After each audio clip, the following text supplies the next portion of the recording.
This is Derek from Suffocation. We're doing the interview with United Rock Nations.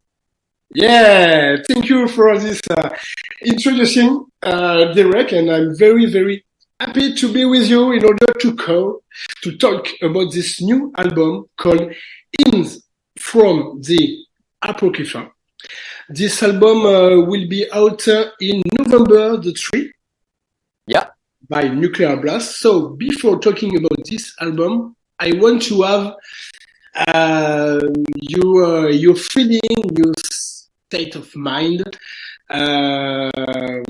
because of this new album will out in a few weeks.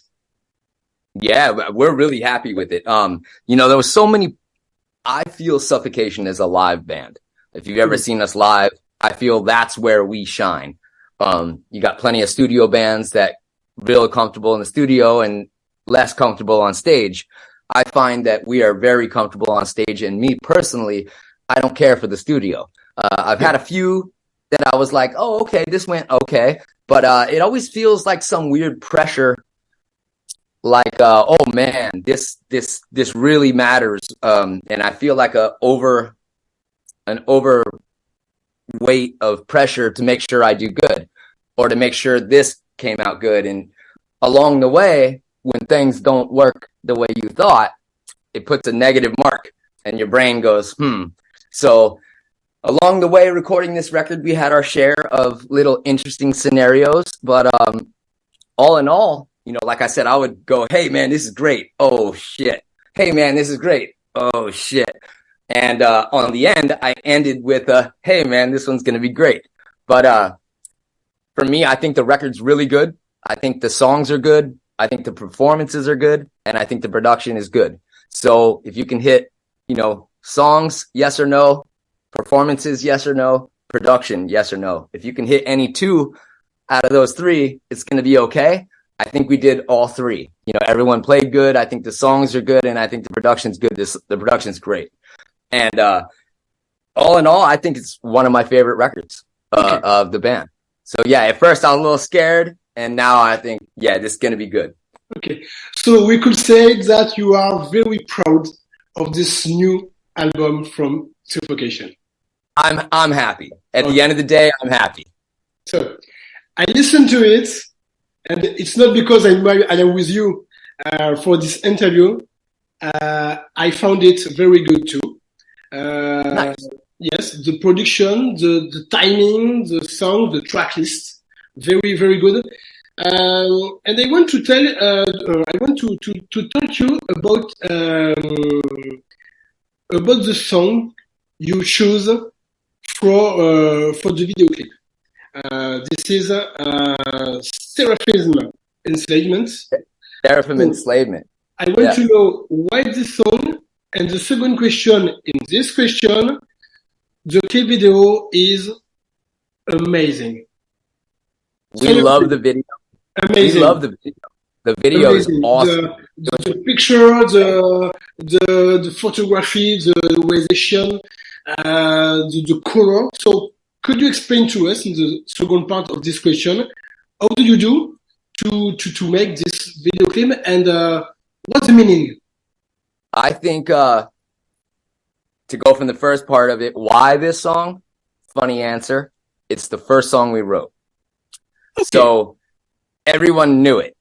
What a concept. Everyone knew the song because we wrote that song literally right after Of the Dark Light, we put that song together. So that song we've been batting around for a long time.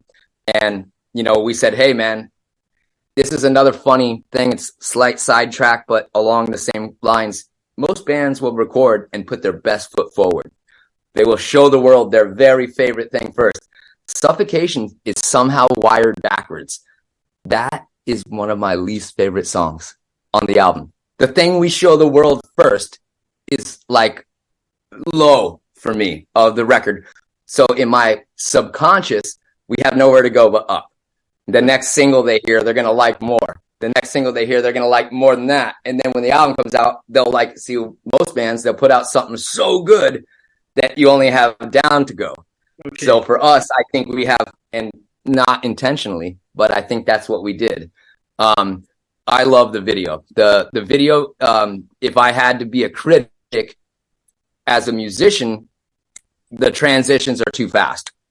They never get to see me complete.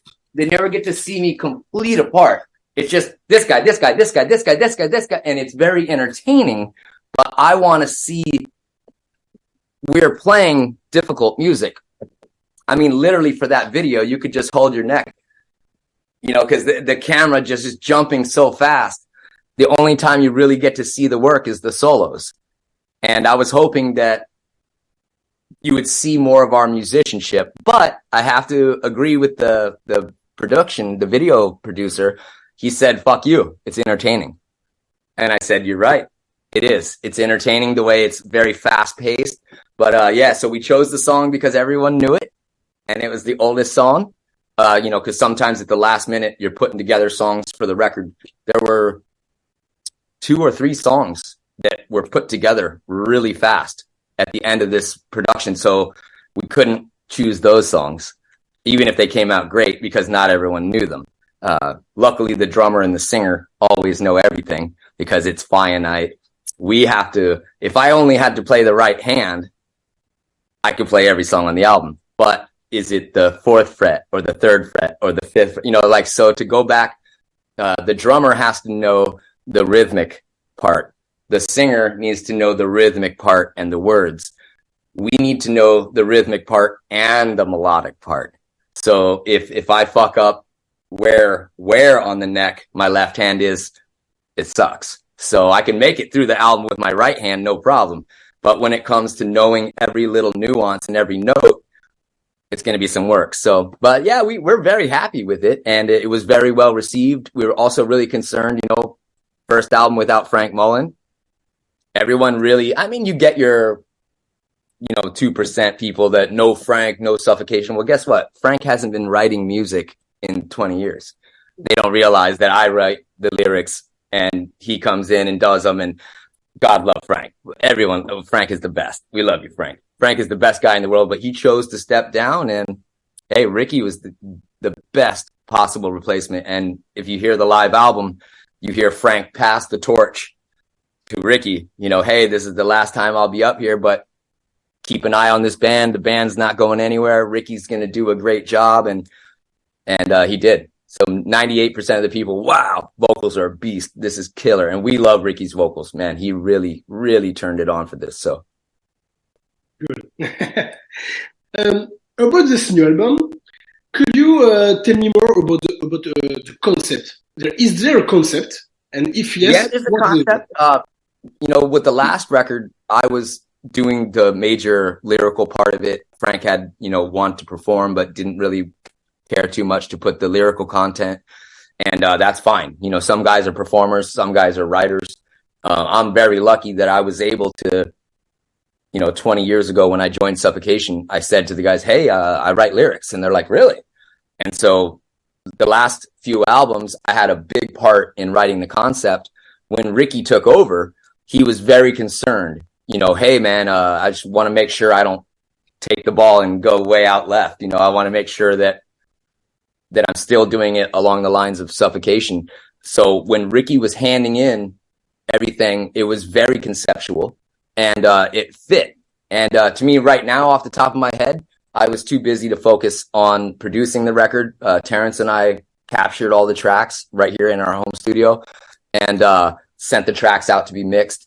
But I was so busy with the production and the bass that I didn't put too much thought. I read what Ricky was doing, I heard what he was doing, and I gave him a thumbs up, and I let him run with it. So from what I gather, you know, there's a lot of, I don't want to say like hypocrisy or blasphemy or any of that, but for us, like a lot of false worship.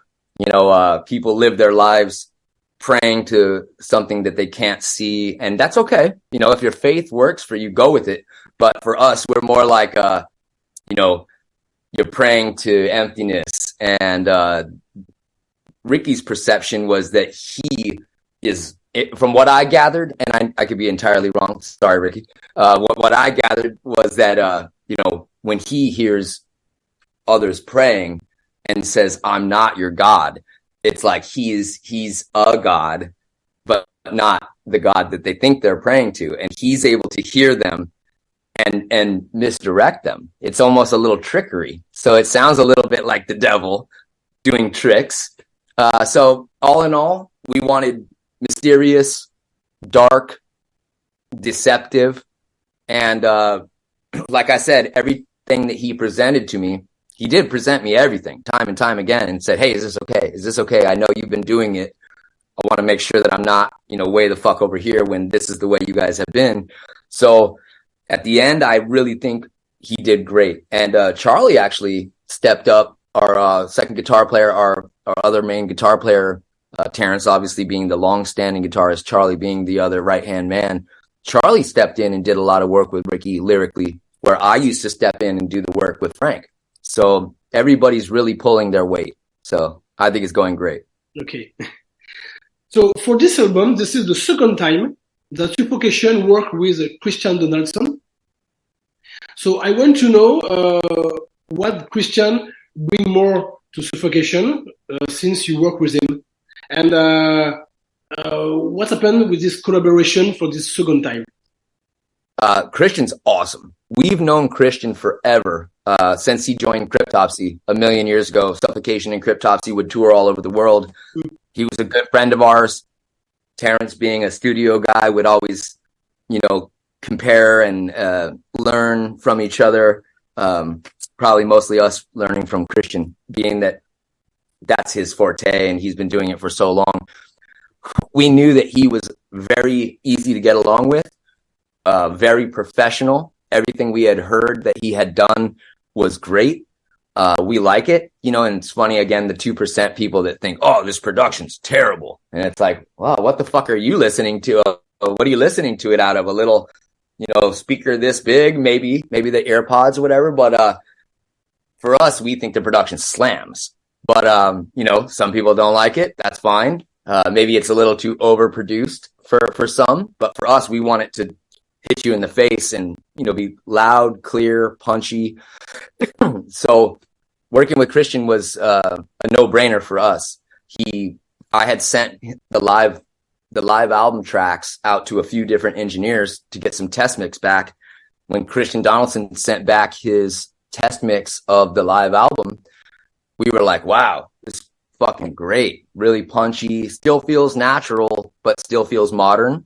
And I think that's a big thing.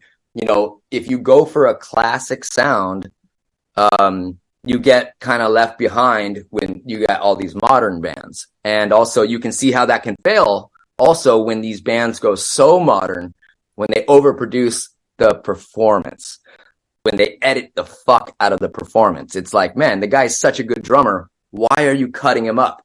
Doing all these little slices and edits. If you didn't like the performance, just have the guy go back in and play it again. Nowadays, the guy goes and does one pass.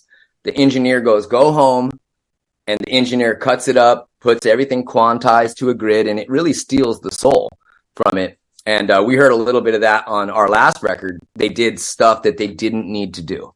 We have the demo of The Dark Light. The day they set up the drums, they blasted through the whole thing with no click track, with no edits. I would much rather that be the release than they ended up, trying to produce the record. And, everybody's doing it. It's very modern. You have to keep up with the modern productions. And I mean, for me, if you get a good performance, go as modern as you want with the recording techniques. Stop fucking editing. Stop editing. Stop listening with your eyes, because they zoom in and they're like, oh, well, that hits late. Well, if you went like this and heard it, was it really that late? Was it so late that it was off? No, but they move everything visually on the beat, and it steals the soul. Now there's no rushing. Now there's no, swells. And, for us, we were very adamant about don't fuck with anything. If you don't like something, do it again. Because everybody's just over editing the fuck out of their productions. And then when you go see it live, one of two things happens. They either let you down because it doesn't sound like the album, or these motherfuckers are playing to a recording. You go into a live show and you're watching a music video. They're playing the music over the PA and they're just up there jumping around like it's a fucking puppet show. You know, so one of the two. So for us, we're a live band. Don't over edit our productions. Christian Donaldson, very intelligent, very professional, has great equipment, has a lot of experience. And it was once we heard the live album and, you know, hearing our colleagues, you know, Vogue from Decapitated telling me he can't stop listening to it. You know, it's like that's a big thing to us. You know, when we hear our colleagues tell us they like it, you know, okay, so we are in the right direction. That for this new album, there was a handful of guys that were going to do it. You know, I don't want to mention the names, but this guy wanted it, this guy wanted it, this guy wanted it, we wanted this guy, we wanted this guy. You know, we talked to Scott Burns about doing it. And Scott Burns, we ran into down in Florida, and he heard our demo of these songs, and he goes, "You don't need me. You're doing great on your own." And we're like, "Fuck you. We want your knowledge and your name and your expertise and your opinion," because Scott was more than just an engineer. He would tell the band, "You got to cut that part out," and the band would be like, "Wait, what?" And he would produce the song. And say, "Man, that's the verse, man. You got to come back to that," and literally rearrange the arrangements where, you know, we're doing it ourselves. We're not going to produce ourselves, even though we're producing ourselves. We're not going to trick ourselves at the last minute and pull out a rule book and say, "Well, you should probably repeat the chorus one more time." So we're not doing that, but to have an engineer take it to a next step, you know, hearing the opinions of professionals. This is what makes a good song. Scott Burns will be a good guy to have, you know, do another record for you. But so Scott didn't want it. Just said everybody was doing good on their own. And going with Christian just seemed like a natural progression. Everybody in the band really liked the way the live album came out. So when it came time to, you know, Terrence threw a bunch of names in front of all of us. What about this guy? What about this guy? What about this guy? Burns said no. This guy, no. This guy, no. The whole band kind of collectively said, "Let's use Christian," and made Terrence really happy. I keep pointing that way. Terrence's bedroom's right over there. So Terrence and I have a house together. So Christian is a good guy. Crazy motherfucker. I got a question about the artwork. So the artwork was made by the name Janice. Yes, Giannis. So yeah, he's killer. How do you work with Janice to do this artwork, and what is the meaning? It's very very intense and very aggressive. Yeah. They had an old. Tell me more about this. For us, it had an old school Suffocation feel. It reminded me of kind of like Pierced with the tracks and the spine columns and stuff. The very fun thing was we were on the last tour. I think it was really down to the wire, the tour with Death to All. And we had 90% of the material, and we knew when we came home from that tour, we were going to get in the studio and do the album. The cover and the title came together really fast. You know, the last two titles, Terrence goes, you know, cooking dinner of the dark light. And we're like, yeah, fuck yeah, cool.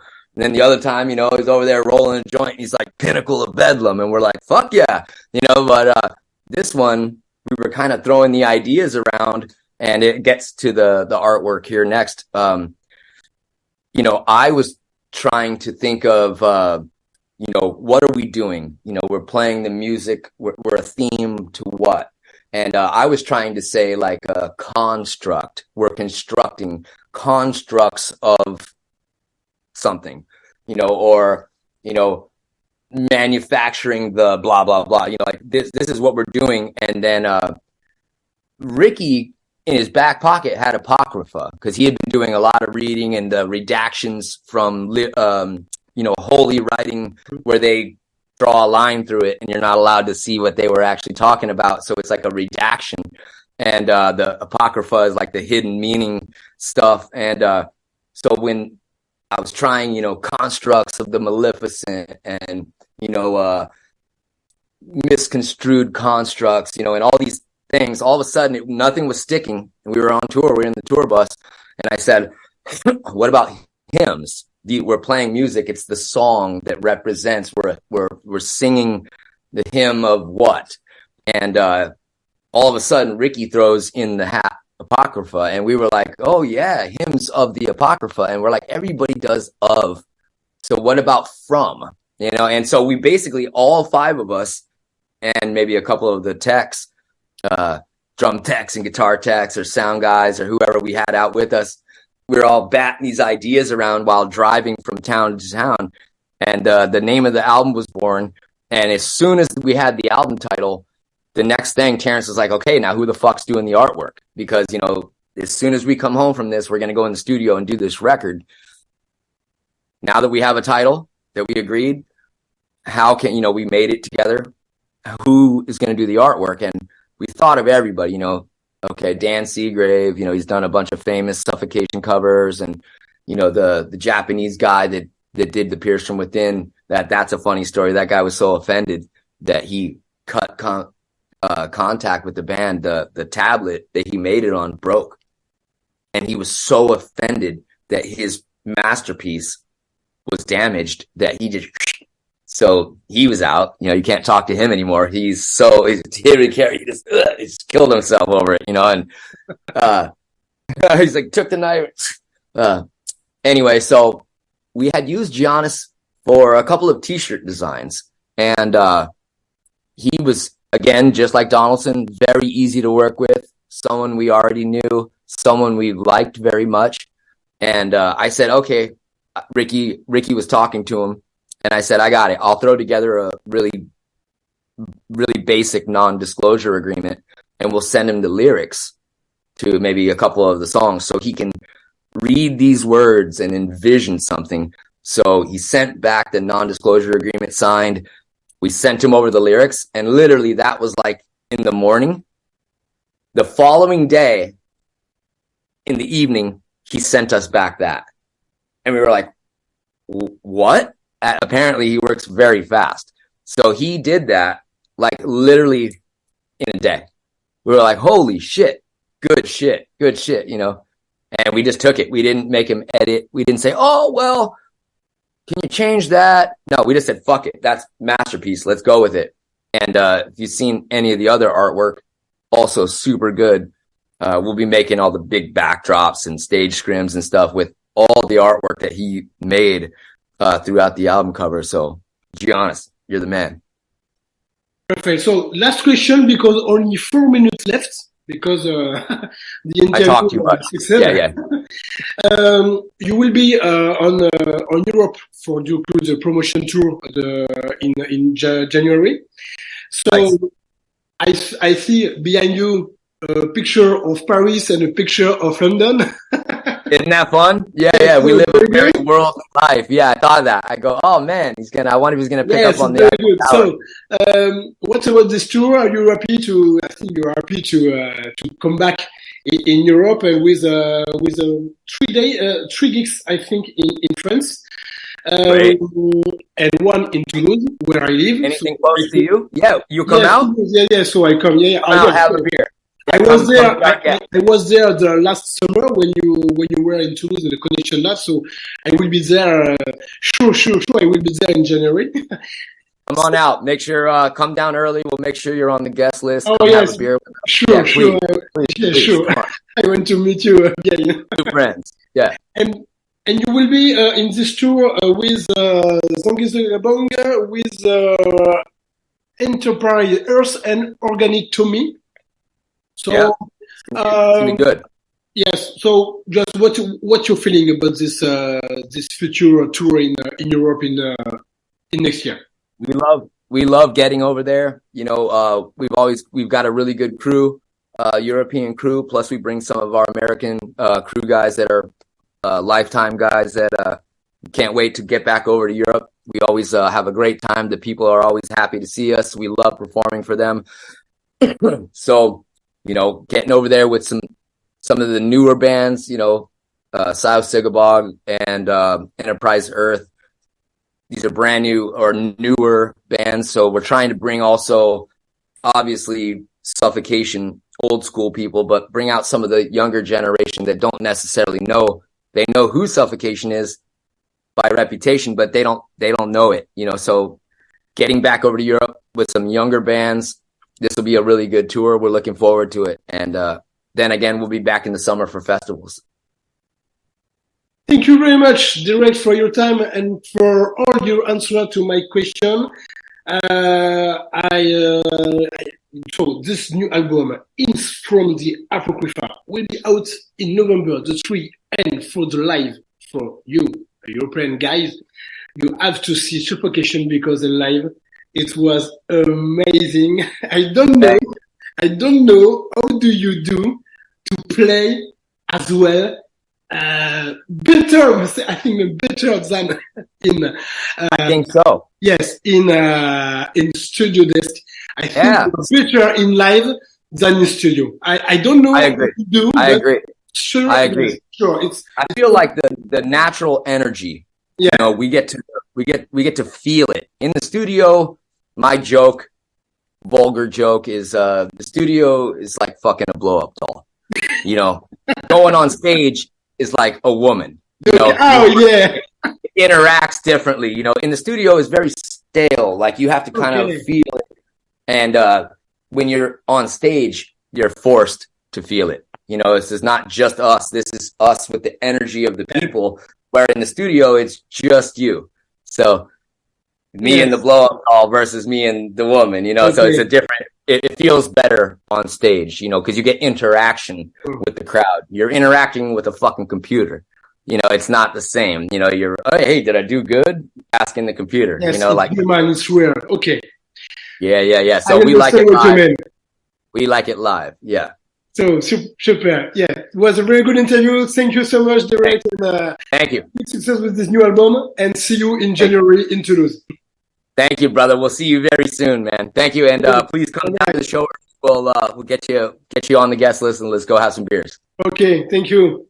Bye bye. Oh, man, be well. Thank you again. Thank you. Yeah. Okay. Bye bye.